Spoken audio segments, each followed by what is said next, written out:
آداب، میں ہوں وسعت اللہ خان، میرے ساتھ ہیں زرار کھوڑو اور شاہزیب جیلانی۔ بنگلہ دیش میں پارلیمانی انتخابات کی جو پولنگ ہے کم و بیش پرامن رہی، گنتی جاری ہے، نتائج کا انتظار ہے، ذرا دیر بعد ڈھاکہ بھی چلیں گے، لیکن اس سے پہلے کچھ بات عمران خان صاحب کی صحت پہ کر لی جائے۔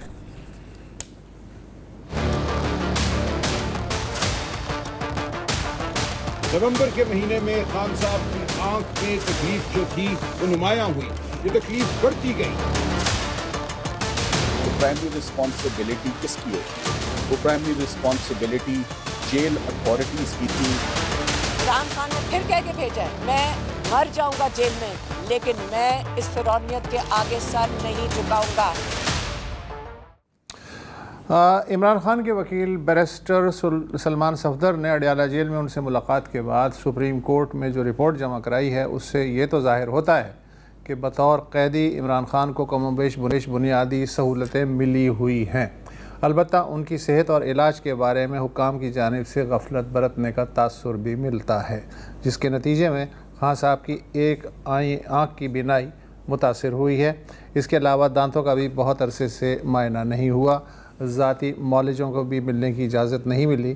شاید اسی لیے سپریم کورٹ نے اگلے 4 دن میں خان صاحب کے تفصیلی طبی معائنے اور صاحبزادوں سے ان کی بات چیت کروانے کا حکم دیا ہے۔ اس وقت اسلام آباد سے ہمارے ساتھی اور ڈاکٹر نادر گرمانی صاحب موجود ہیں۔ نادر، آج کے دن کا خلاصہ کیسے کریں گے آپ؟ دیکھیں وسعت صاحب، جیسے آپ نے خود بھی ذکر کیا کہ جو بنیادی حقوق کے حوالے سے یا جو سہولیات کے حوالے سے ایک معاملہ ہے، اس حوالے سے تو رپورٹ میں ذکر ہے کہ وہ سہولیات خان صاحب کو میسر ہیں، اور یہی رپورٹ اس وقت اسلام آباد کے اندر اور اوورآل تقریباً زیر بحث بھی ہے۔ لیکن اس میں ایک جو نقطہ ہے صحت کے حوالے سے اور جو حکومت کا موقف تھا، اس حوالے سے اسلام آباد کے اندر یہ ضرور بات ہو رہی ہے کہ جو ایک نقطہ صحت کے حوالے سے ہے، وہ صحت کے حوالے سے جو رپورٹ ہے وہ حکومت کے خلاف ایک چارج شیٹ ثابت ہو سکتی ہے، کیونکہ جب یہ خان صاحب کی صحت کا معاملہ سامنے آیا تھا تو اس وقت حکومت نے کہا تھا کہ سب سے پہلے تو پیمز نے انکار کر دیا تھا کہ ان کو پیمز ہسپتال نہیں لایا گیا، بلکہ وہ ٹھیک ہیں اور ان کا اڈیالہ جیل میں علاج ہو رہا ہے۔ لیکن اس کے بعد عطا تارڑ صاحب نے کہا کہ نہیں، ان کو 20 منٹ کے لیے لایا گیا تھا، علاج ہو گیا، اب وہ واپس اڈیالہ جیل میں موجود ہیں، اور یہ 20 منٹ کا ایک پروسیجر تھا جو کہ مکمل ہوا۔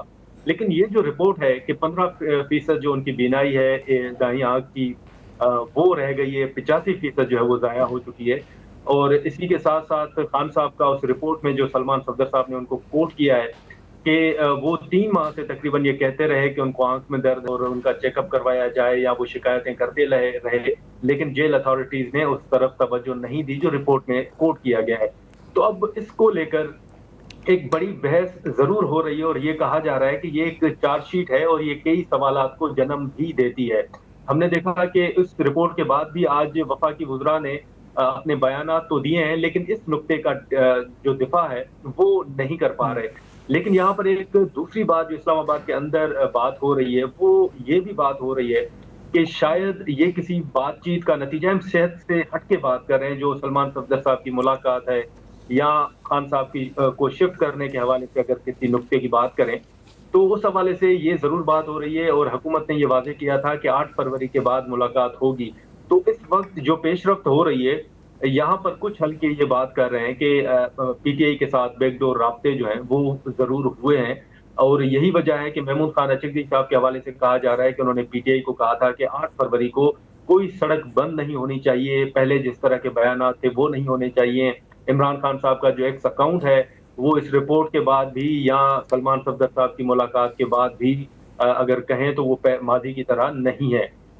پھر رہنماؤں کے بیانات بھی ہم دیکھ رہے ہیں کہ وہ بھی بڑا محتاط ہیں۔ تو حکومت کے حوالے سے یہ بات ہو رہی ہے کہ پی ٹی آئی کے ساتھ بیک ڈور رابطے ہیں، اور حکومت نے یہ بھی کہا ہے کہ اگر پی ٹی آئی عدالت سے رجوع کرے اور عدالت احکامات دیتی ہے تو خان صاحب اگر باہر جانا چاہیں یا بنی گالہ شفٹ ہونا چاہیں، حکومت کو کوئی اعتراض نہیں ہے۔ دوسرا، آپ کو یاد ہوگا کہ جب نواز شریف صاحب کی صحت کے حوالے سے رپورٹ سامنے آ رہی تھی تو اس وقت بھی اسی طرح کا ایک ماحول تھا، رپورٹ کو بیس بنا کے اور عدالت سے رجوع بھی کیا گیا تھا، پھر عدالتی احکامات بھی تھے۔ تو اب بھی جو ہے وہ اس طرح کا ایک ماحول ضرور نظر آ رہا ہے ان کی صحت کو لے کر، اور سپریم کورٹ کے اندر بھی ہم نے دیکھا کہ عدالت نے بھی یہ کہا کہ حکومت کا موڈ اچھا ہے۔